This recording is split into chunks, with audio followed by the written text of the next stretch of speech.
Memorial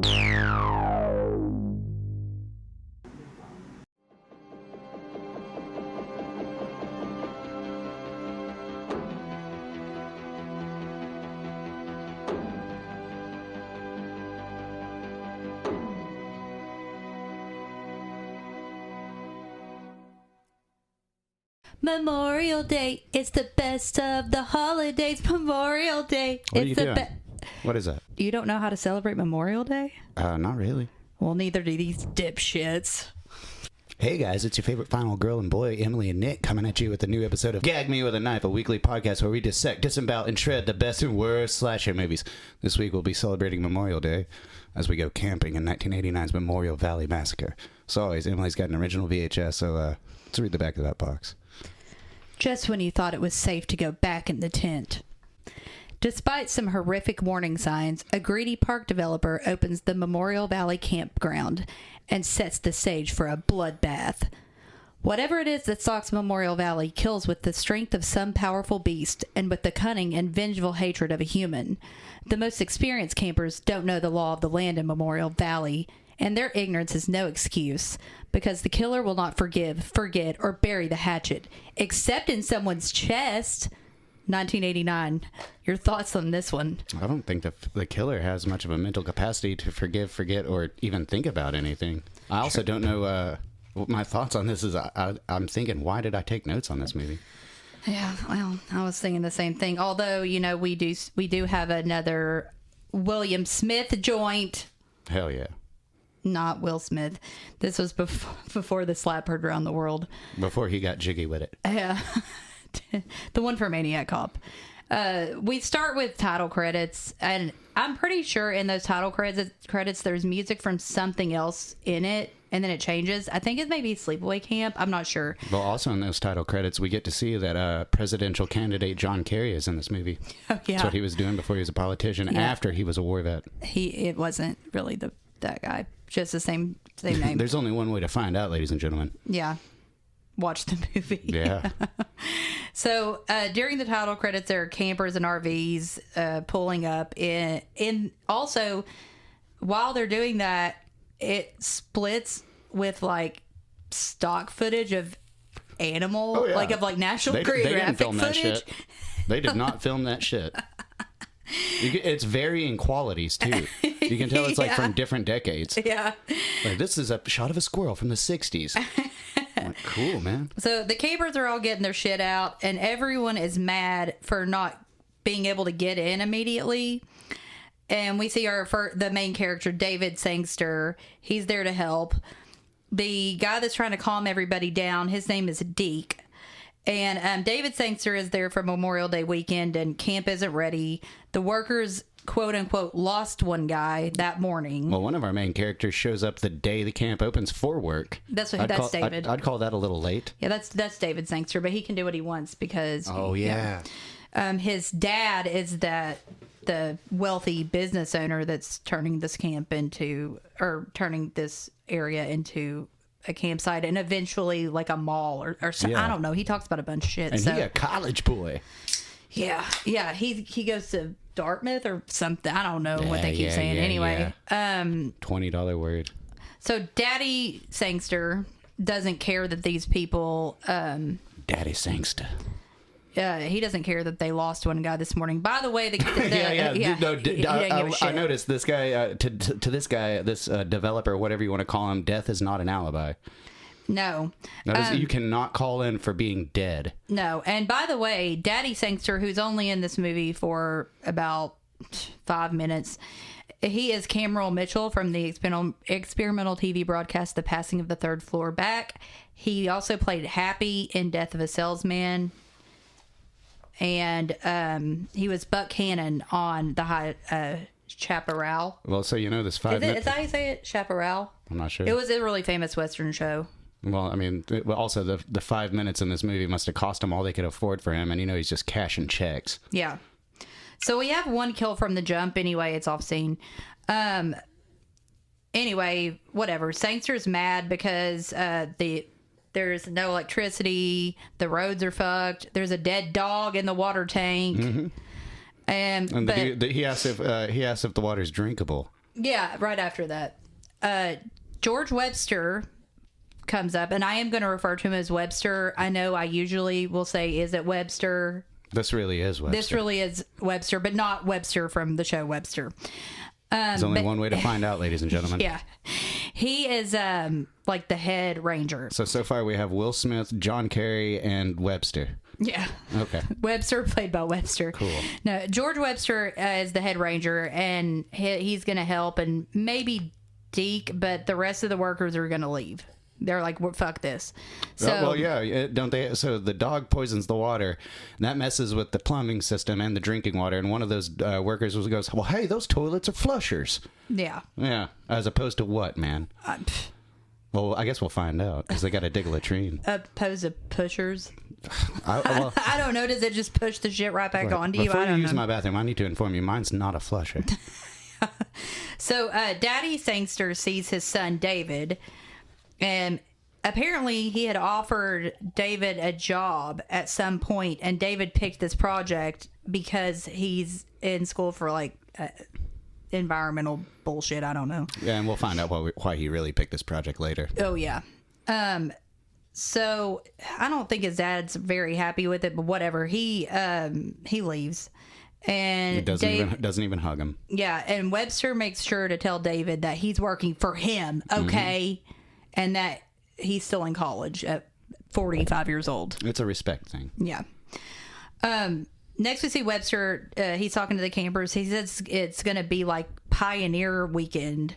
Because they're going to be shitting in holes, right? Yeah. Yeah. So all the pussies leave. Well, also, he uses a megaphone right in front of this group of people, which is, it's like a group of, 25 people? It's not necessary. Yeah. And about 10 of them leave. I mean, I like the move because it's a good way to be a dick, but you didn't need to do that. No.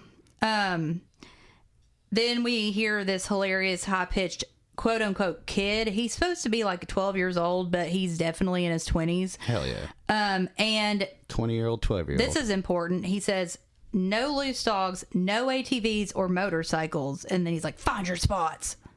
So that's how camping works. Yeah. Yeah, I think everyone knew that. David's going to stay with Deke, and Webster doesn't like him, so stay out of his way. And then, we see some camping shenanigans, whatever. Webster tells David weird stuff was accidental. Like, all the stuff that had happened was accidental. But Deke thinks otherwise. There's a broken window in the storage room. They leave. And then some caveman type person is behind the door. It's totally a caveman. He sees a dog. He goes you've crazy. Never had that problem? You got to lay out a trap for him? Right. Well, I haven't seen any, but he sees a dog. He goes crazy. If you see one, that means there's thousands that you don't see. They're like roaches. Cavemen? Probably within the walls. Yeah, you got to call Cook's Pest Control. Well, I should add that to my pest control routine. Cook's Cave Control. Yeah. Hey, we could corner the market on that. Oh, yeah. Millions. Cave busters. So the caveman sees a dog outside and he goes crazy, and the dog runs to the storage and you hear him being killed. So we have 2 dead dogs within 5 minutes of the movie. Oh, yeah. Not good. David goes to help this hot girl. Her name's Cheryl. But the real reason he chose this project. Exactly. Well, he didn't know that, I guess. But I think he might have. Nah. He might have looked at some kind of roster. Well, she's like, I want to be alone. He tells her that he lives in the store, and then he kind of makes fun of her. Well, we all know how these, whenever a girl says, I'd like to be alone in these horror movies, how it really works out. And I was like, oh, no. No. So then Webster wants David to shovel shitholes with him. Well, at least he gets David away from the girl who wants to be alone. I'll hand him that. Yeah, true. At least somebody's doing the right thing. He says he's not running a dating service, and I agree with him on that. Well, that is true. You've been here 10 minutes, and you're already hitting on campers. Yeah. Though we see a gang on motorcycles or something. A group of toughs? Yeah, and one of their names is Leon, we find out first. Apparently their gang has dwindled. And then I think it's Eddie. Yeah, the gang leader, Eddie, he goes, I'm going to go shave and bathe in beer. And then he throws a knife at a sign. What? They ask him, they're like, well, we don't have any supplies. What are you going to shave and bathe in, man? And he goes, beer. Yeah. It's like, dude, that would be a movie unto itself. Well, this guy breaking out from all the sugars and the shit in the beer. After he throws the knife, that fat, quote-unquote, kid takes the knife and runs off. Webster and David are talking. Webster, his name is George Webster. He shows David this pocket watch. And if you've seen Pulp Fiction, you know what it means to him. Because he does say it was his dad's. Yeah. But immediately they have to go help. I can smell it from here, man. Immediately they have to go help these two campers because there's fucking snakes in the fucking woods all over their food. Like, only all over their food. I'd say there's probably like 50 snakes on the table. Yeah. And my favorite thing is he goes, they're poisonous. Well, first of all, let me put my nerd glasses up. Snakes are venomous. And second of all, those are garter snakes and they're not poisonous or venomous. And so Webster gets out a shovel and starts shoveling them to death. But then, just smashing them with a shovel. Yeah, then David brings out some park this is. Yeah, David brings out a fire extinguisher and douses that on them. Any animal that has any kind of like natural like interaction with people in this movie, they just go out and try to kill it. Yeah. Well, those campers are leaving because they're like, fuck this. I can't believe there's snakes in this park. But that was really weird. Like, why would there be 50 snakes just in that must have been some good fucking food. Yeah, I guess. So David says the snakes didn't get in there on their own, and Webster thinks it's one of the kids. And the campers that leave that had the snakes on their food or whatever, they said they had heard about this place. Well, of course it's kids because venomous snakes never bite kids. Yeah. No, they don't have a kid with them. It's just a couple. Well, didn't you say they blamed it on a kid? Oh, yeah. Someone did. Kids I think kids do that Webster shit did, all the time. Watch out, that 5-year-old's got a rattlesnake. That little fat kid probably did. Fat, quote-unquote, kid. But Webster, whatever. The people say they've heard about this place, and Webster calls David a corporate spy, and he's like, "No, I'm not." He might not be wrong there. I mean, he's not though. I don't think he likes his dad. I don't know. I mean, but Daddy probably put him through Dartmouth or whatever the fuck that is. Dartmouth. However the fuck you say Dartmouth. This. Yeah, Dartmouth, mouth. So, Dartmouth. Webster hands David these like signs to put up, whatever. Now we cut to a new. Isn't it about a kegger? I think it's about that picnic they're having that night. They're having like a party picnic for 15 people. Watch out for a group of 60 snakes too. Yeah. Now we cut to 3 new characters we haven't met yet. Their names are Rick, Tom, and Wendy, and they're partying. And one of them, I think it was Rick. It's definitely Rick. Carved their names in a heart on the tree. All 3 of them. So I don't know what they think's going on. I think they're planning on sharing Wendy. I think, and they're kind of freely talking about it. And I don't know why, because she's nothing to write home about, her face nor her personality. But it seems like that's kind of what happens. Yet somehow she is still out of both of their league. Well, you know what? I've seen worse. I've seen worse personalities with better guys going after them. So sure. Anyway, hey man, any port in a storm. It's gross. There's an older couple, Rita and Chuck, that walk up, and the Rick, Tom, and Wendy, they're really rude to him, but they want to see. Yeah, that, you don't like speed metal. Yeah, which it wasn't, but I think the father actually was kind of getting into it, but the mother kind of domineered the conversation. Oh well, she totally did. But they're like, "Have you seen our quote unquote younger son?" She's talking about the little fat kid. They make fun. She says as much. He's a heavyset boy. Yeah, they make fun of him, and the couple leaves them. So bye. So Webster's being weird. The fat kid has an ATV. Fat kid motor track. Yeah, the kid can't. I think his name's Walter. So I'm just I'll call him Walter. But note that he is supposed to be like 12 or 13, 14 maybe, but he is like 25.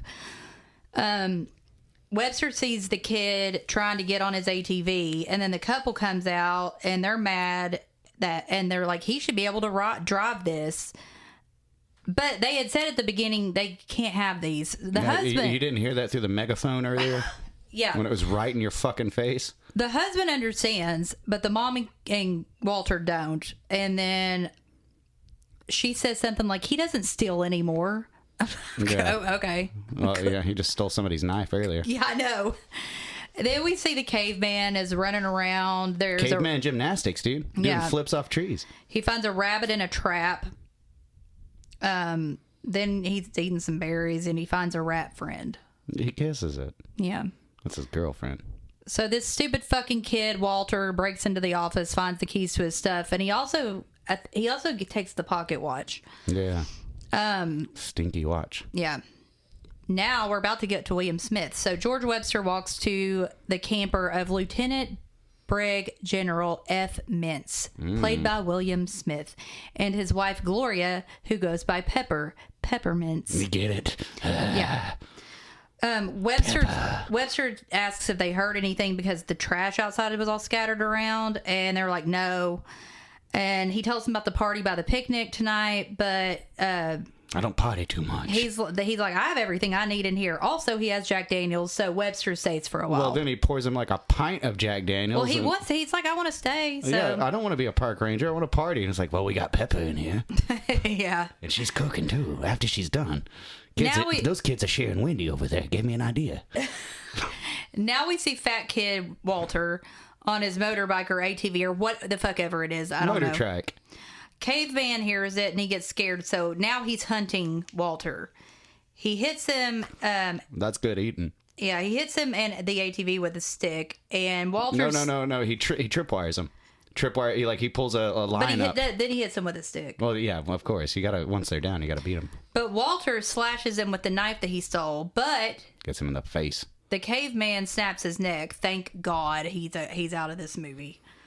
And he also finds Webster's pocket watch, and he's upset all to hell about that. Yeah, because he's late. Yeah, and immediately turns into Alice in Wonderland. He turns into the rabbit from Alice in Wonderland. So now we're Starts at this... freaking out when he sees what fucking time it is. We're at this the first time in his life. Picnic party extravaganza. It's a kegger. There's a keg there. They're drinking. George Webster says he's going to go on a stroll, and he doesn't like people. So it immediately starts raining. This park ranger who's got a job here and knew that campers were going to be around that he had to deal with. He doesn't like people, so he's going to go get away from them. Yeah. And so immediately starts raining. They get under this tent. That's like saying, I hate people. I want to be a cashier.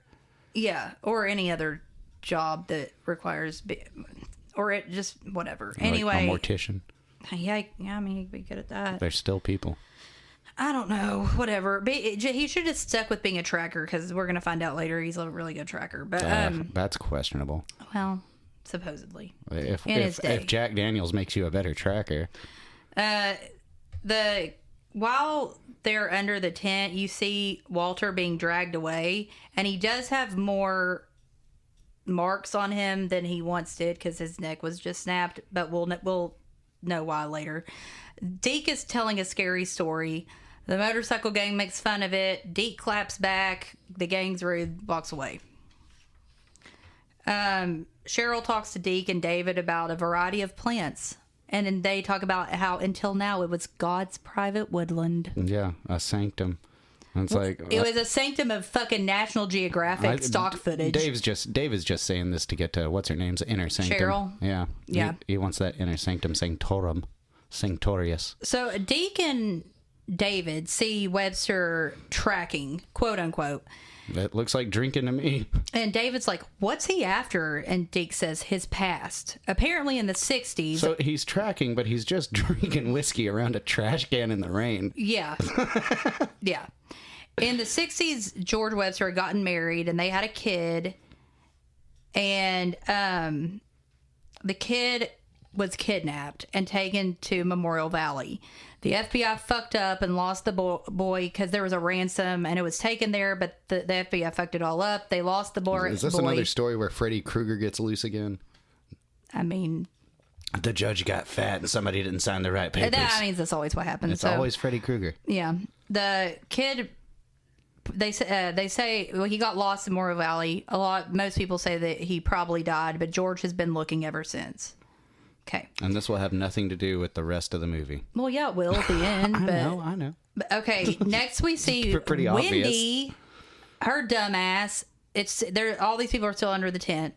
She goes out into the rain and starts dancing and being ridiculous. And might I add, slutty. Sorry, I'm not going to call that sex positive. She's acting like a total whore. Hey, man, Wendy's a good old-fashioned girl who do anything, and I mean anything for she's $50. She's so fucking stupid. Well, yeah. Anyway, Rick and Tom. Have you seen her cohorts? Yeah. Rick and Tom take her away. The rest of the gang leaves. The rest that were there. Well, okay, this is the only good thing that Rick and Tom do in the movie, because the older biker gang are looking at this like 16-year-old girl and they're going, yeah, take it off. Yeah. Come on. Once they get back, though, somehow I guess Wendy got ahead of them and she had kicked Tom and Rick out of the tent. I don't know how you lock someone out of a tent. Wouldn't you just unzip it? I'm not exactly sure how that goes down, and I don't know why she wanted to keep him out, because like it is raining torrentially. Yeah, and it seems like for a long time. But at the same time, David is walking Cheryl back to her tent, and she invites him in. And it worked. Yeah, she's impressed with his poeticness. Oh God, that never happens. I was like, what poeticness? Guys, try that shit. Because y'all were talking about plants. Oh yeah. Yeah, I'm real into that. Tell me what every plant is. This is God's land. I roll. But they're cold because they're wet, so they need to change clothes. There's a stupid combo. Now it's going to get sexy. Yeah, survival sex. They get into towels. And he's like, keeping warm without a fire. Share warmth with someone. Body temperatures. Okay. I need to be inside of you. So I'm that cold. They kiss to a boiling point. This is about survival. Yeah, survival sex, man. You got to. I could puke, honestly. No, I mean, he's just lucky he was with a woman, because if he was with a dude, he would have had to do the same thing. Yeah. I mean, I could honestly... I'm sorry, George Webster, but I'm freezing. This isn't George Webster. This I know, is but David. if it was... Yeah, so... I'd have to cuddle up to him. Then they have sex. Or deke. Puke. They don't puke. I did. In my mouth. Yeah. At the kissing and the sex. Yeah. And then there's the caveman is watching from outside. Yeah, of course, cavemen do that. We cut back, a caveman problem. Classic. And Tom and Rick are still outside, but Wendy finally lets them in, and then she's like, "Please don't be mad at me." Oh no, what? It's cool. We're just thoroughly soaked. You could have let us in immediately, and we would have been less soaked. But no, it's cool now. Yeah, but when she lets them in, she looks wetter than they are, and that's not. There's no pun intended there. But I'm serious. But it's they're substantially drier than when they were like right outside. Yeah. But I don't understand this. They've been out there for, it looks like, 30 to 45 minutes. I don't know. And she's like, please don't be mad at me. Well, bitch. I'd be pretty mad. I would be mad. Fuck off. Ugh. So, but never mind. They stop worrying about it because they hear something out there. And then this bear head pokes in. They look out at the bear. Smart idea. But that's only so they can find the dead fat kid, Walter. And so it's supposed to look like he's died from a bear attack. Yeah. And the bear just shakes off all the rain and just walks off casually. Yeah, he's like, cool, bye. It also looks like he had taken a little buffet at their little lunch picnic. So he just did what bears do. He looks like he's in Showbiz Pizza. Yeah, also. yeah, totally. So, about to play a banjo. Whatever. David, George Webster, and Deke bring the kid into I guess it's the store, or no, I think it's the office. They bring him into the office. Webster thinks it was an animal, but David says the slices are too clean. Listen to the college boy. And he's like, we need to call the cops. And Webster rips the fucking phone off the wall. Yeah, that's not suspicious. And he's like, I know how to get a hold of the right people. Well, I don't know how now because you ripped the phone off the wall, but... Well, then he goes, well, I got a shortwave radio over there. He gets some... Next we see some medics taking Walter away. The sheriff says they have a problem if the bear is still there, but they can't get help until next week. They can't come back or something. Webster tells David to get the campers together at 7:30, and then they kind of get in a fight about it, but who cares? I don't know. So I guess 7:30 the next morning. Mm-hmm. So the next morning, they talk about how it was Walter's fault for riding outside the campground, like because he was outside of like the whatever. Yeah. It's a technicality, man. Yeah. So that's how parks work. Yeah. So Memorial Valley will stay open, but you can't close the beaches. But the beaches stay open. They're gonna have a hunting party for bear. A bitch and bear hunt. Some people leave, I think, but the roads may be washed out. So the motorcycle gang, they're actually being kind of cool, but they won't help. And then also, by the way, a girl named Emily is part of this gang. So I just wanted to let you all know. She's the one that has a death later that doesn't make any sense. Eddie has a gun. And he's gonna, I don't know what he's gonna do about that. I don't really care. First, he basically turns on every member of his biker gang. Well, no, he only turns on the two black members, Maury and Sarah. Oh, well, yeah. So he pulls a gun out and says, "Let's go hunt a bear with a pistol." And then they say it's stupid, and he basically points the gun at them. Yeah. It's a good dude. Why the fuck are they in this gang? But no one, the girls stay back, as well as Maury, and Leon and Eddie leave. We cut back to Wendy, and she's like, we shouldn't go on the hunt. But then she finally is convinced by Tom and Rick. I don't care. Whatever. Webster convinces General Mintz to go on the hunt, and he screams that he'll talk to David later. This whole thing between David and George, who cares? Yeah, David didn't really do anything, but also, I mean, he does the bare minimum of work, and I understand that is a little frustrating, but George is just drunk. Yeah. Well, maybe. It's the next day. But he was drinking last night, so he's definitely hungover. Well, drinking in the rain. Tracking. Yeah. Was he drinking then? Yeah, he was walking around a trash can in the rain, slamming whiskey out of a flask. Leon and Eddie are walking around. They get lost. At the same time, Rick and Tom are acting ridiculous. Rick got caught in a trap, so he's hanging upside down. And the park ranger gave everybody guns. Yeah. Everybody has a gun. Like Rick and Tom, and they're running around playing war before training. That. Yeah, it was just like, here, you can do it. Yeah, nobody even tells them, like, hey, don't run around and play war with loaded guns. David questions they all come up pretty quickly on this trap, and Rick hanging upside down, and David is like, this is weird that there's this trap here. But Webster snaps at him, and the caveman's watching. Poachers. Now, Eddie and Leon, they're still trying to find their way back. The group finds Maury. He's the black member of the gang. And he tells them that Eddie and Leon have been gone for a long time. And Webster's like, well, we'll look for them later. Okay. Whatever. Deke says to Webster, you felt it. We shouldn't be here. But I work here, so it's okay. Yeah, but I gotta no be one's here. leaving. All right, Deke. So now we're back to Eddie and Leon's storyline. The caveman is near Eddie. I don't know where Leon is at this point, but Eddie finds a knife. Leon finally shows up. He yells that he found a cave. Mm-hmm. Someone might live in there. They find a human skeleton and a newspaper clip about the missing boy. Leon takes box of toys. Yeah. Well, that's in a second. Leon's already left at that point. Leon takes the skull outside, and then once he's outside, Eddie finds the old kid's toys. The caveman comes in, and he's like, don't play with my fucking toys. He doesn't say that because he can't talk. He's feral. He says it in a real deep voice. Don't play with my fucking toys. And he axes him and chases Leon. This is 1 hour. With a fireman's axe, too. It's not like some axe he crafted or anything. With a fireman's axe. And this is 1 hour in. I just want to point that out. Yeah. That this isn't really getting going. Burn. Yeah. I wouldn't say slow burn. That's usually, I for felt good burned. I felt burned at the end of this movie. Well, yeah. I wouldn't call it a slow burn, though. That would indicate this is good. But David tells Webster he heard a gunshot. Wendy's back at the camp, and she doesn't want to be left alone, but oh well, whatever. They're leaving her, but they leave her with a gun. Whatever. Okay. Again, somebody who does not know how to use this. Clearly. Now Leon's running with the skull. He falls, and he the caveman catches up and he tries to give the skull back, but the chase is on, and then he falls into a trap. But this trap is full. It's like this pit full of like wooden stakes. It's like a tiger trap or something like that. Like that was pretty cool. I love that death. Yeah.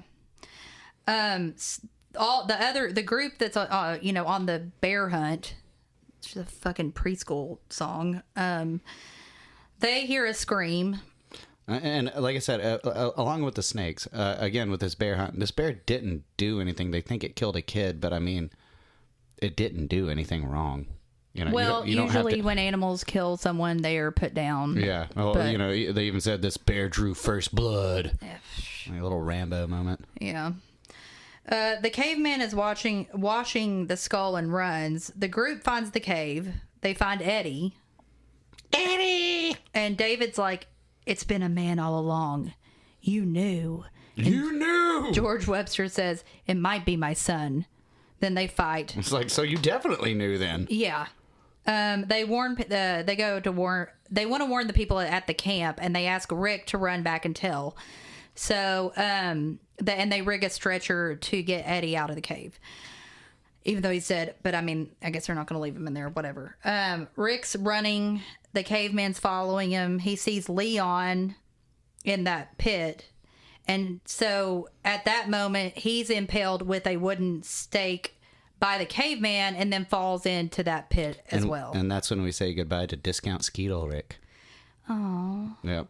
He is not anywhere close. I said discount. No, like that'd be bottom of that would be in the free bin. He's a free bottom of the bin. Skeet Ulrich gene pool. No, absolutely not. I will not. I know. He's what they scraped out of Skeet Ulrich's dad's condom. Scraped it off the bottom of Skeet Ulrich's dad's shower drain. Except for Skeet Ulrich was probably like younger. I mean, I think. Who knows? I don't care. Probably about the same. I mean, I do care about Skeet Ulrich. It's 89? 89. No, I guess he wouldn't have been that much younger because Skeet Ulrich would have been probably like 20 in 1994. Call Skeet up. He's not doing anything. He's at a lot of conventions, okay? I bet he's not right now. At this very moment? Yeah. That was me on a cell phone. We got a hotline to Skeet Ulrich. It's a big red phone like Commissioner Gordon and Batman. We can call him at any time. Anytime, goes straight to his phone. And he always answers. Well, I usually use it when I'm alone. I've got a Skeet Ulrich signal I shine in the sky at night. Yeah, I usually use it alone. Yeah. No one can be here when I do it. Yeah. But he charges you when you do that by the minute. No, I charge him. Oh, yeah? Yeah. And he pays. He pays. He pays for me to call him. I've been waiting all day. Nobody knows me at these conventions. I've never met him at a convention. Never met him at all, except for by telephone and shining a light into the night. Everybody's talking to the blue zombie from Dawn of the Dead. Nobody knows who I am. Which blue zombie? It doesn't matter. Okay, so the caveman breaks into the office and he finds a picture of his family before the kidnapping. He goes completely berserk and throws things everywhere. He leaves. So if he remembers that, how did he forget everything like talking and clothing and like what happened to his teeth? He became feral. I don't know. Is that what happens when you become feral? Your teeth get all buck? Well, I mean, if you're only eating like wilderness. I guess. Dude, I've been living off wilderness. It sucks, man. My teeth have gone to shit. I'm so sick of eating wilderness. I can't brush my teeth. He could use something to brush his teeth, but I guess not. Whatever. So, okay, he leaves the office, though, to flatten the Jeep's tires and pull out engine parts, and I think the Jeep was Webster's. So again, how would a caveman know the inner machinations of this, like, car? Like, how would he know, like, what any of that was? Yeah, but he doesn't know how to brush his teeth or talk.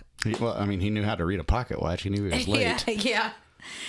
So back to the group tracking Rick, because Rick went the wrong way. And they can tell because of George's tracking skills. Yeah, man. So here, take a sip of this. So they leave Eddie. Hot on this trail. They leave Eddie to see what they can find.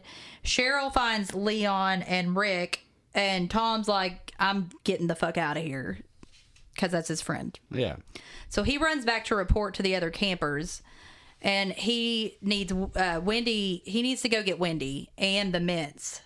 That's what they tell him. Yeah. Peppermints. But at this point, General Mintz has also left the group, and he's back in the camper. Yeah.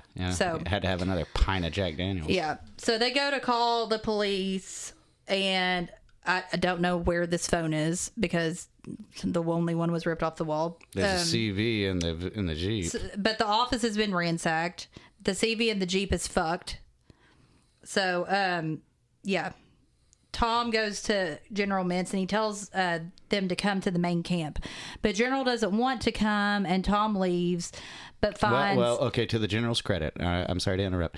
Earlier, he told George, you got 2 hours of my time. I think George used 2 hours of his time. Well, I think also he explains that people are dead. And he's also a war vet, and he likes a little one-on-one. Yeah. Unless it's 2-on-2, you want to come in here, I got pepper. Yeah. You want to share my wife? He when Tom leaves, he finds the caveman messing with the RV or camper, whatever General Mintz is in, and he's hot wiring that thing to blow. Well, yeah, but when the caveman sees him, he stabs Tom in the chest/throat area. Yeah. And there's a lot of noise, but then that's right when isn't that right? No, that's right. Yeah, you hear the gas. You hear the gas hissing. Did you hear something outside? Yeah, you hear the gas hissing in the RV, and then it blows up. Well, no, the general's trying to light a cigarette. Oh, well, that makes sense. Yeah. At this point, Emily has gone off on her own. She's the only one in the motorcycle gang that's not dead that has decided to walk off and go find somebody. The two motorcycle girls aren't dead. Or no, the 3 motorcycle girls and what's the other dude? Sarah, Flo, and Maury. Okay, and Maury. But Emily leaves. Yeah, she runs off on her own. Wendy's listening to music, but she hears something, so she goes into the tent with the gun. She sees hands and shouts, but it's Tom's body. And then the caveman breaks her spine. I think that's what he did. He cracks her spine. Yeah, he cops a Phil first. Well, I don't know if that was like some like method acting as being a caveman, or if it was just like, okay, dude, like go ahead and do the kill now. Like you can stop filling her up. Yeah, but I guess he breaks her back. He breaks her back. We see Emily running around, and now it's dark at camp, and someone says this is vengeance. And Webster's like, why did I never find him? Okay, I wondered about that. What is the vengeance for this? Like, the kid got kidnapped by somebody completely different. That skeleton in the cave was the person who was the kidnapper. So, I didn't even think about that. Yeah, it has to be because... I guess I just didn't really care. I I just completely looked past it because I didn't give a shit. That's easy to do. It could have been anybody that walked into the camp area. But when they said, this is vengeance, I was like, for what? Man, like I don't think vengeance is like taking it out on innocent people. Yeah, but I don't know. I don't know, and I don't care. Top-notch writing. Now we see Emily, and she's almost found her way back, but right before she gets there, she's pulled into into a tree by the top of her head. That's the last you'll see of her. You see her dead body, but you don't really know how she died. So, Deke is now putting gas in the generator. He sees Emily's body hanging, and he drops the gas can, and this caveman sets a torch down, and Deke is set on fire. Deke's death was the worst. Yeah, because I liked him a lot. He's one of the best characters and also undeserved. Yeah. And it went on way too long. Well, I don't think any of these people deserved it except for Wendy. Sure. But Deke's death was like excruciating and just like, like he ran around on fire forever. Yeah. I was like, jeez, man. Then someone says, it's Memorial Day. Okay. And then there's this weird tractor thing coming at him, and it drives through something. And then after it drives through that, the 3 members of the biker gang that are left, it's I think her name's Flo and Sarah and Maury. They've gone down this hill below where the truck is. Yeah, this little ridge. And so when I guess it's the caveman has also learned to drive a tractor. Yeah. Pushes the truck. He pushes the truck and it falls on those 3. While they sit there screaming, man. It's like they went to the Prometheus school of running. It's like, just move, dude. Yeah. Like, all 3 of them could have lived. I will note that what was the bike gang leader's name? Eddie. His girlfriend, much like me right now, has a spot on her lip that looks like she's a member of Spinal Tap. Mm-hmm. Yeah. Mine's a zit. So Cheryl, George, and David see the caveman. George tells David and Cheryl to leave because this is his thing now. This is all me. I got this. Caveman wants George to follow. There's a weird one-way conversation. You want me to follow, boy? Yeah. Well, why the caveman's like sitting there like slapping on the ground. He's like, yeah, you want me to follow you? And it's like, oh God, father and son look just alike. They look nothing fucking alike. That's what I meant about the teeth. Like George looks like a normal guy. What kind of, and first of all, if this is your kid, dude, just cut your losses. You got off easy. I'd stop trying to track him. Anyway, it's daybreak now. He's still following his son, George is. It's real tedious. And I wrote, I don't feel like watching him track shit anymore. He's just drinking in the woods with a gun. I don't think he's drinking anymore. He was drinking all night. I think you're downplaying his alcoholism in this. I guess I really didn't care so much. I don't know. That was like the main focal point for me. There's this unnecessary rock fall, and then a tree almost falls on George. And then he sees his caveman son. Well, he keeps taunting him. He's like, I was the best there ever was. But he goes, are you Stephen Walker? Do you recognize me? So that is his son. He didn't recognize him. No. Stephen has the pocket watch. But so it is. And he's like really excited to see his dad for half a second until he's impaled accidentally. He hits a tripwire that the caveman has set. He's accidentally impaled by a tree trap. Well, either the caveman knew about that and was like, fuck you, Dad, or he forgot that he forgot. He set up a booby trap right in front of his dad. Yeah, you can tell he forgot because he's like upset. And at the end of the movie, we see the medics back. David and Cheryl identify George and tell the cops they'll never find the killer.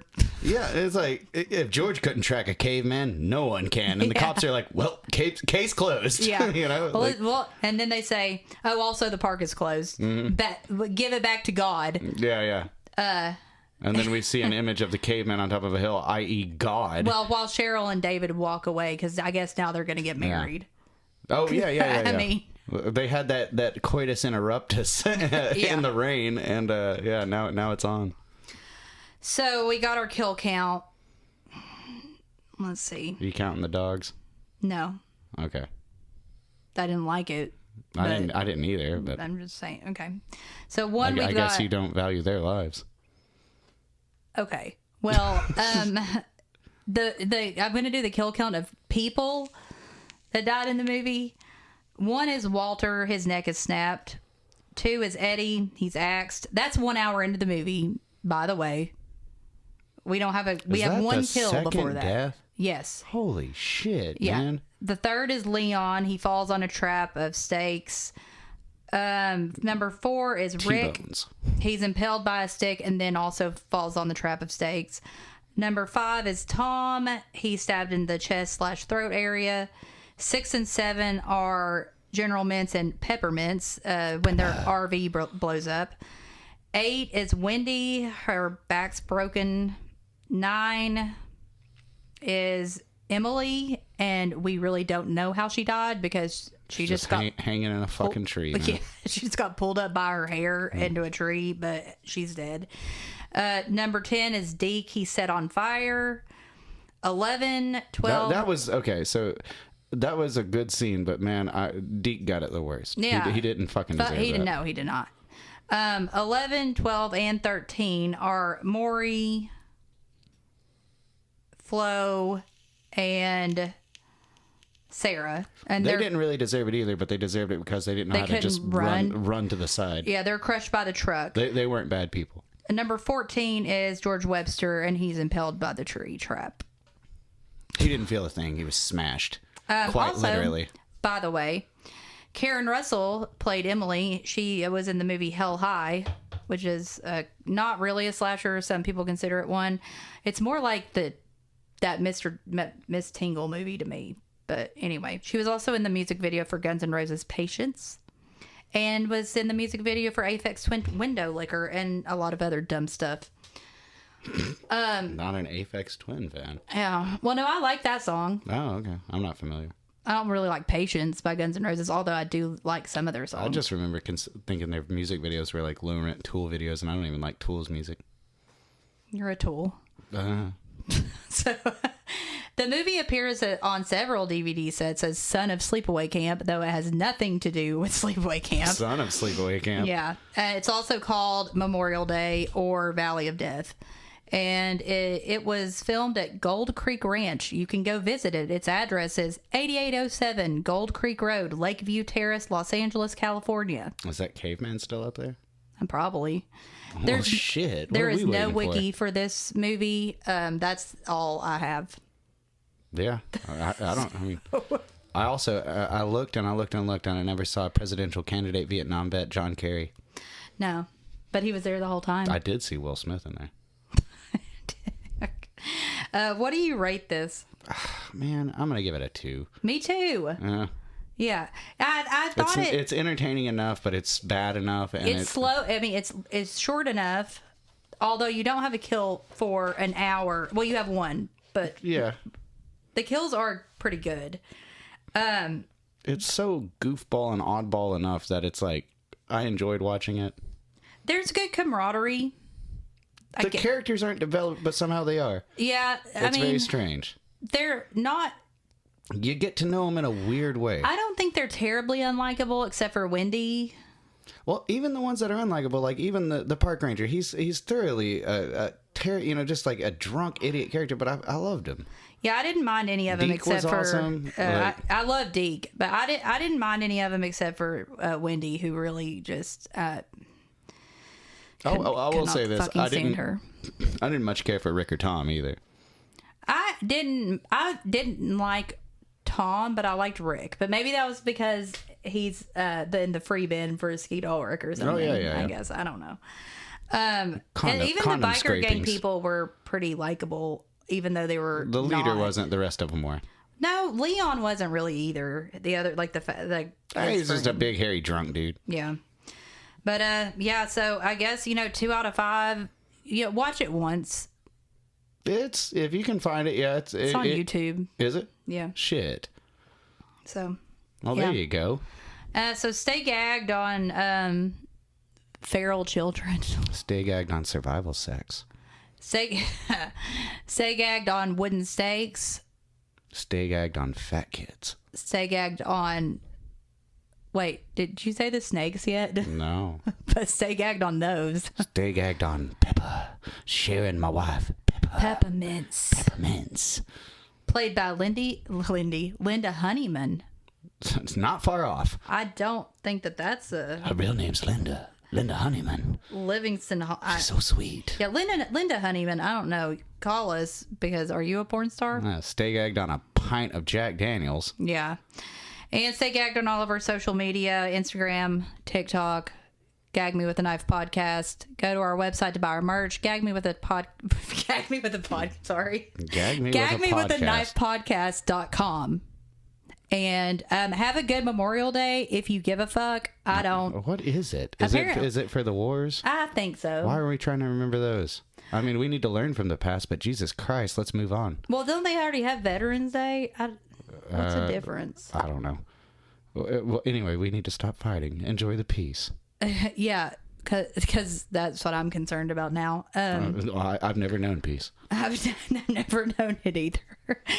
So we'll see you guys next time. Get ready for some really great stuff coming up. One of them's going to be good. Yeah, well, yeah. At least, hopefully. Yeah, it'll all see ya. All right, bye.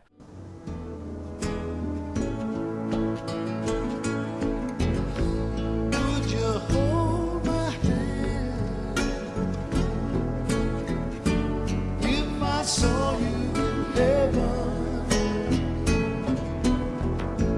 Would you help me stand? If I saw you in heaven,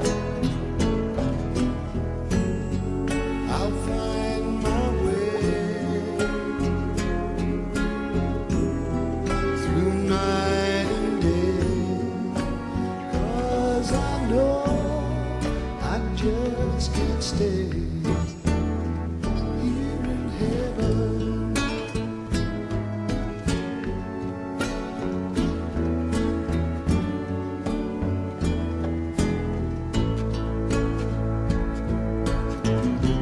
Time can bring you down, time can bend your knee.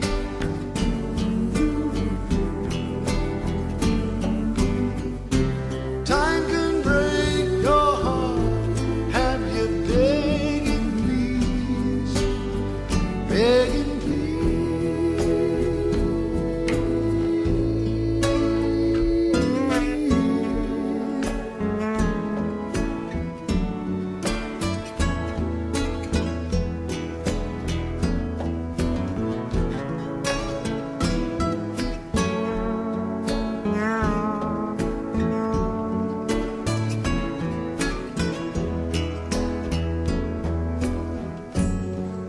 beyond the door. There's peace, I'm sure, and I know there'll be no more tears in heaven.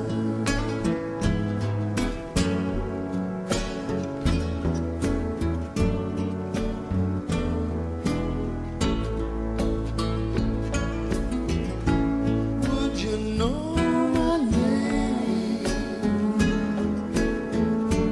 if I saw you in heaven? Would it be the same if I saw you